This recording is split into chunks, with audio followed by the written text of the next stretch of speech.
sebuah permainan berubah menjadi sebuah tragedi yang mengerikan. Simon Says Challenge adalah novel yang akan kita resensi pada kali ini. Inilah identitas buku dari novel Simon Says Challenge.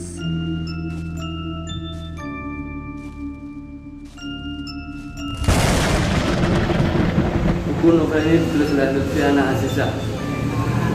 Lutfiana Aziza atau kerap disebut sebagai V, lahir di Nganjuk 4 Februari tahun 2000. Seorang mahasiswi teknik sipil semester 7 menulis cerita menjadi hal yang sudah melekat pada diri V semenjak sekolah dasar. Ketika memasuki dunia perkuliahan, V mulai mengenal AU atau sebagai Alternative Universe. Tentu AU pertamanya tidak berjalan dengan mulus karena tidak memiliki konsep yang matang.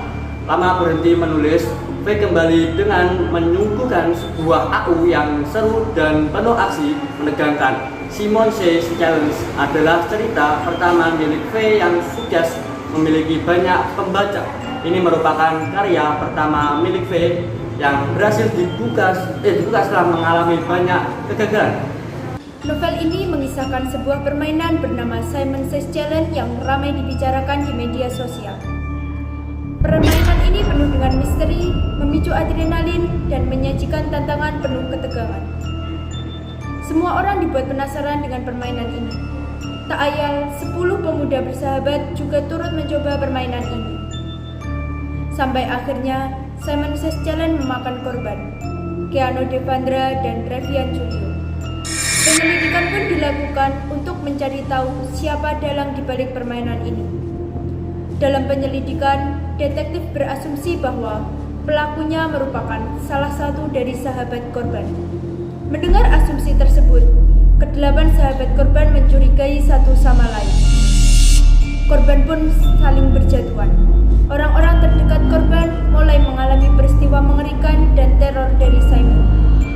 Namun, penyelidikan justru dihentikan oleh Komisaris Besar Polisi Hilton. Meski begitu, para detektif memutuskan untuk tetap melanjutkan penyelidikan secara diam-diam, bahkan membentuk sebuah tim investigasi rahasia. Atas protes yang dilayangkan masyarakat, kasus ini kembali dibuka.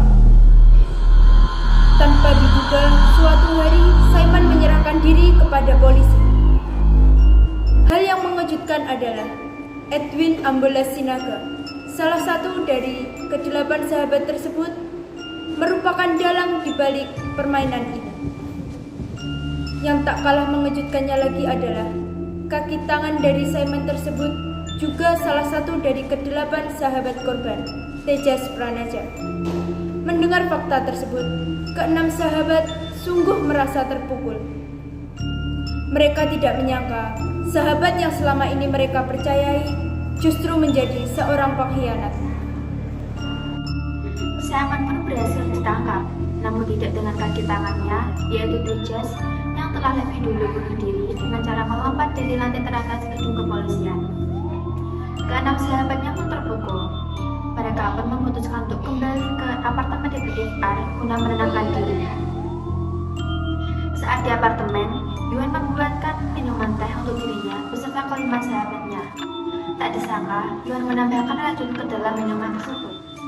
Ia melakukan hal tersebut karena ia merasa tak kuasa menerima kenyataan dan ia ingin pergi dengan tenang bersama dengan para sahabatnya. Untungnya, Melvin sempat menelepon kepolisian guna menolong mereka. Namun sayang, hanya Chandra yang selamat, sementara kelima pemuda lainnya dinyatakan telah meninggal dunia. Chandra yang berhasil selamat dari tragedi tersebut pun mengalami trauma yang sangat parah. Kedua orang tuanya yang tak tega melihatnya terus-terusan dibayangi memutuskan untuk melakukan terapi pada Chandra guna menghilangkan ingatan buruknya mengenai kejadian mengerikan tersebut. Menyajikan cerita epik dengan plot yang sulit ditebak.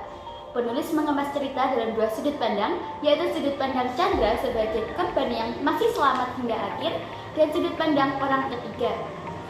Penjabaran cerita dari kedua sudut pandang ini sangat menarik karena pembaca dapat merasa lebih emosional dan mendalami cerita.